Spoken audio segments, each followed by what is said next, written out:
Okay, I'll just run through the slides, and then we'll go to the next group exercise. So, yeah, as you said, Yuri, I mean, project management is an art. Typically, we talk about generalists and we talk about specialists, and in many organizations, project management isn't necessarily something that is a discipline. It is in consultancies and so forth, but in many production industries, in many organizations, it's not necessarily thought about as it's not considered as highly. I don't know if Percy Bonnevik, an executive who's he was chairman of ABB, and I think he was the CEO at some point. He has a book called 200 Pieces of Advice to Leadership Advice, and one of them he's saying, actually, it should be okay to be a project manager and to make a career of that. And it's one of those insights that he got during his career, basically. And it's difficult. Project management, it is difficult and it is hard. That's why we have all those certifications out there. Yeah, project managers are scarce, and they can make a great work for the company, the skills. And then a project, well, what is it? It has a clear start and end, clear deliverables, and a clear scope. And I've seen so many projects where it doesn't have these things. And you will see it as well. What is this really about? Get it down on paper. This is what the project is about. When we're done with the project, this is where we are. These are the success criteria, and this is what we're going to achieve. These are the people I need to make this happen. Yeah, so involve key stakeholders, and then take a hit at times. I'll give you an example. I was working the counter in Philadelphia, and I was selling copper fittings, and we were running out of them. So we were running out of products at the counter that could be compared to milk, bread, and butter products in the store. If you run out of that in a grocery store, you're going to go out and it doesn't work right.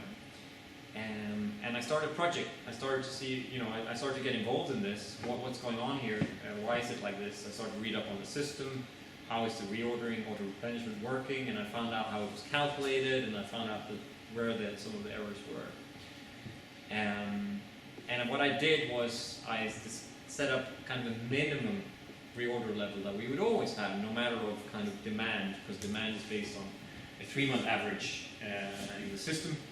But it doesn't take into consideration complementarities between product, and if it's a small store, and if you only look at 3 months, if every 3 months somebody comes in and buy 20 fittings, but it's divided by 3, it means that you'll have around 7 fittings maximum in the store at any given time. It doesn't work. So I set up a system, an Access database on the side of our ERP system, cross-referenced. I didn't do it. I found a person that could do that for me. I don't have those skills, but again, engaging with stakeholders. Because it was a huge problem and people could see it. And we cross-referenced and then put up some freeze levels of absolute minimum reorder levels in our system. The day before we were going to do this, I remember sitting in this room with the general manager of Philadelphia, and I said, should we maybe inform the distribution center that we're doing this? Because they're a stakeholder in this. They're in another silo, right? Typically you forget about other functions and other silos. And he says, no, it's their job.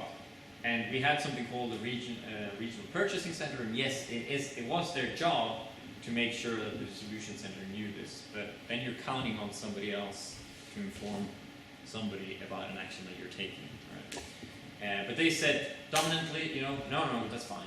And I could have just shot that email, or just given that call to the distribution center. I could have done it, But I was just, fine, he's the manager, he knows, I just accepted it. What happens, we do the upload, and then the shit hits the fan. They get 10% extra workload in this distribution center because of this trainee coming from Sweden.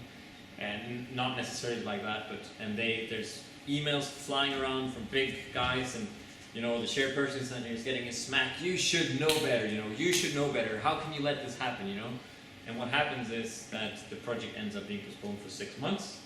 In the end, it was a successful project, but it got postponed 6 months. It was one of those where, sometimes, you just got to take the hit. It's a mistake you're making, you're learning from it. But project management is about really identifying those risks and dealing with them. I just took that hit, and then I kind of had to move on. There's nothing else you can do about it. And it's a little bit of politics involved there as well.